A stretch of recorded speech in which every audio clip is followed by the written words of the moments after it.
Territoire d'info, Cyril Viguier. Bonjour, bonne journée, bienvenue dans la matinale d'info de Public Sénat et de Sud Radio avec la presse quotidienne régionale. Aujourd'hui, notre invité, c'est François de Rugy. Bonjour. Bonjour. Vous êtes député écologiste de Loire-Atlantique. Le maintien de Jean-Pierre Masseret, tête de liste du Parti socialiste dans la région Grand Est, divise notamment la presse aujourd'hui. Quand vous entendez ces arguments, est-ce que vous n'y êtes pas sensible au fond? Ne pas trahir ses électeurs, c'est pas si mal.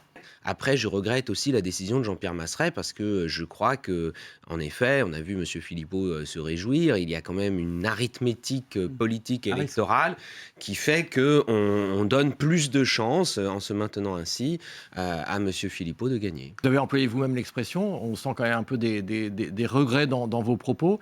On est un militant socialiste ou écologiste, par exemple. Est-ce que c'est facile d'aller voter, par exemple, pour Christian Estrosi en PACA? Ce n'est pas facile du tout. Surtout quand on entend ce que M. Sarkozy a dit hier soir dans un meeting dans la région Aquitaine, où il dit, en gros, il fait un appel où il légitime le vote Front National. Je veux dire ce que ça m'inspire. Je me suis demandé, en voyant cette intervention de M. Sarkozy, il s'exprimait comme quelqu'un qui aurait un accord avec le Front National. C'est le comble. Je le dis très clairement, M. Mélenchon, Mme Duflot, par exemple, qui n'ont cessé de dire « mais nous allons incarner l'alternative au Parti socialiste, les électeurs en ont... » Regardez ce que ça a donné. C'est un échec total et il porte aussi une responsabilité dans le fait que la gauche et les écologistes ne soient plus représentés dans ces régions et que, en plus, sans doute, le Front National va gagner. On a dit vous ne pouvez pas incriminer que la campagne là, pour expliquer la débâcle des écologistes.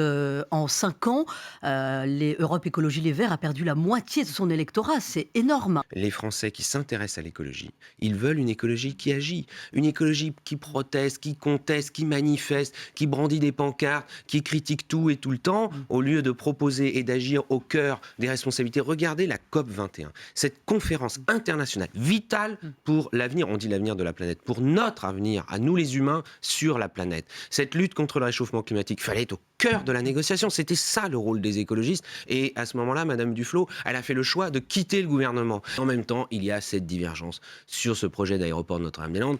Cette divergence, elle est ancienne, elle est connue. Malheureusement, c'est un projet qui traîne en longueur, dont on ne sait plus s'il va se faire ou ne pas se faire un jour. Et on traîne un peu ça comme un boulet depuis des années. Mais ça ne nous a jamais empêché de travailler, socialistes et écologistes, au service des habitants, avec des projets et des réalisations concrètes. Et surtout, il faut s'organiser pour que la gauche et les écologistes ne soient pas éliminés du deuxième tour. Parce que là, l'élection présidentielle, on ne parlera plus de savoir si M. Masseret se retire ou s'il ne se retire pas.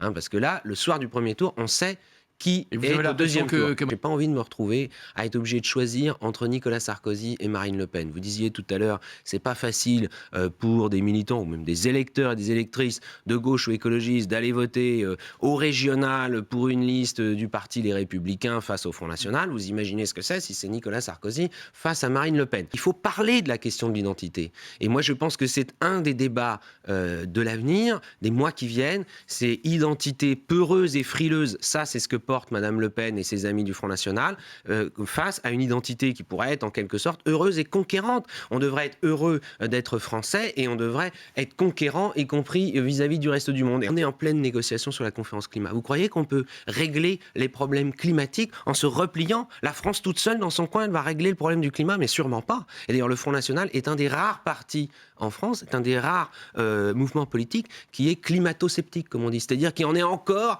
à remettre en cause. Il faut que les Français le sachent avant de voter dimanche. Encore un des rares partis qui dit le climat, on ne sait pas s'il change, puis on ne sait pas si c'est lié aux émissions de gaz à effet de serre. C'est complètement irresponsable de dire une chose pareille aujourd'hui. Merci François de Rugy. À demain.